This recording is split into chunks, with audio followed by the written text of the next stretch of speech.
Programme میں ایک بار پھر خوش آمدید سر. یہ جو اب سزاؤں کے بعد یہ جو قریشی صاحب کی بریت کا ایک فیصلہ سامنے آیا ہے, آپ سمجھتے ہیں کہ اگر قریشی صاحب ابھی باقی بھی کیسز ہوں گے یقیناً, لیکن آپ سمجھتے ہیں کہ وہ باہر آ جاتے ہیں تو پھر پارٹی قیادت قریشی صاحب سنبھالیں گے؟ جی دیکھیں, ان کو خان صاحب نے وائس چیئرمین کا عہدہ دیا ہوا ہے, وہ الیکٹڈ وائس چیئرمین ہے اس پارٹی کے. تو ایز وائس چیئرمین کا مطلب یہ ہوتا ہے کہ پھر آپ سینئر موسٹ ہوتے ہیں پارٹی میں فی الحال. تو وہ یقینی طور پہ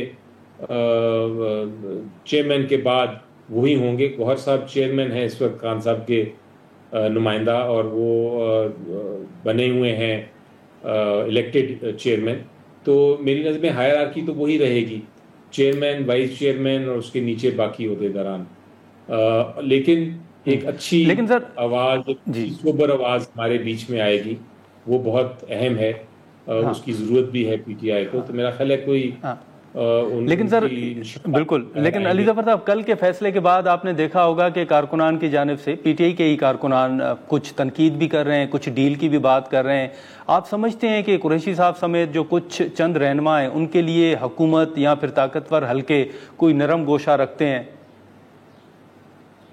جی نہیں, دیکھیں کیس کی نوعیت, جو ان کی جو ڈیفینس تھی, ان کی جو انہوں نے جو پیش کیا اپنی دفاع میں, جو ان کی شہادتیں تھیں اور جو دفاع میں ان کی بحث تھی ان کے وکلاء نے کی, وہ باقیوں سے مختلف تھی. ان کا تو یہ کہنا تھا اور انہوں نے ثابت کیا کہ میں تو تھا ہی نہیں لاہور میں تو اپنی, ان کی وائف جو تھیں وہ بیمار تھیں اور کراچی میں تھے, تو میں تو اس کنسپریسی کا حصہ ہو ہی نہیں سکتا. تو جو گواہ الزام لگا رہے ہیں کہ وہ لاہور میں تھے وہ درست نہیں ہے.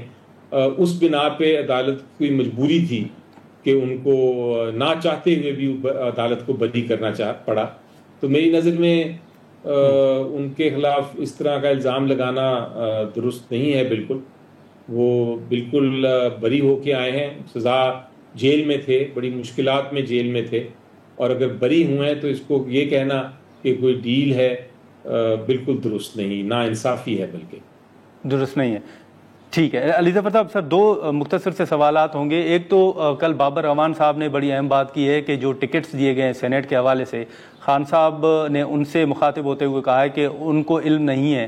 آپ بھی سمجھتے ہیں سر, جیسے علیمہ صاحبہ نے بھی مشال یوسفزئی صاحبہ سے متعلق کہا کہ خان صاحب نے ان کا نام منظور نہیں کیا, تو آپ سمجھتے ہیں سر چند نام واقعی خان صاحب کی منظوری کے بغیر ان کو ٹکٹس دیے گئے ہیں؟ جی دیکھیں, میں ذاتی طور پہ اب تو نہیں سمجھتا یہ, کیونکہ اگر ایسی بات ہوتی تو کل خان صاحب کوئی نہ کوئی ایسا پیغام بھجوا دیتے. کل ملاقات ہوئی تھی, کل بتا دیتے کہ ایسی بات, کیونکہ ان کو اتنا تو معلوم ہے کہ کون سینٹ میں آیا ہے اور کون آ رہا ہے اور ان کی نامینیشن کیا تھی. تو اگر انہوں نے تردید نہیں کی اس کی, تو مجھے تو اس میں اب کوئی شک نہیں رہا کہ یہ ہی لوگ ہیں جن کو نامزد کیا ہے خان صاحب نے خود. بالکل. علی ظفر صاحب ایک سر آخری سوال ہوگا کہ کل رانا ثناءاللہ صاحب سمیت کچھ حکومتی رہنماؤں کے یہ بیانات تھے کہ پی ٹی آئی نے خود 2021 میں قانون سازی کی تھی کہ جو بھی منتخب رکن ہوگا اگر 60 روز کے اندر وہ اوتھ نہیں لے گا تو وہ ڈی سیٹ کر دیا جائے گا. مراد سعید صاحب, آپ سمجھتے ہیں کہ سینیٹر منتخب ہونے کے بعد وہ اوتھ لیں گے, یا یہ قانون کے حوالے سے جس کا وہ ذکر کر رہے ہیں وہ درست ہے؟ جی رانا صاحب درست فرما رہے ہیں کہ یہ قانون جو تھا, جب پی ٹی آئی کی حکومت تھی تو یہ قانون لانے کی کوشش کی گئی تھی, اور قانون یہی تھا کہ اگر آپ 6 مہینے تک اوتھ نہیں اٹھاتے تو آپ کی سیٹ خارج ہو جائے گی.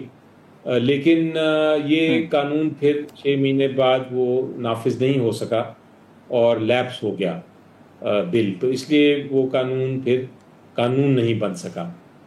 اس وقت صورتحال یہ ہے کہ وہی قانون ہے جو پہلے تھا جب اسحاق ڈار صاحب کا, آپ کو یاد ہوگا کہ وہ انہوں نے بھی اوتھ نہیں لی تھی, اور قانون میں کوئی ایسی بات نہیں تھی کہ اوتھ لینے اگر نہیں لیں گے تو خارج ہو جائیں گے. تو اس لیے وہ وہی قانون کے تحت مراد سعید صاحب کا بھی وہی پوزیشن رہے گی کہ وہ بھی اگر اوتھ نہیں لے سکتے کسی وجہ سے تو ان کی سیٹ برقرار رہے گی سینٹ میں.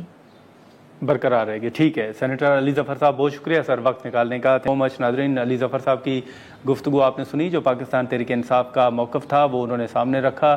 ہم یہاں پر ایک مختصر سا بریک لیں گے اور بریک کے بعد پیپلز پارٹی کے سیکرٹری جنرل نیئر بخاری صاحب ہمیں جوائن کریں گے.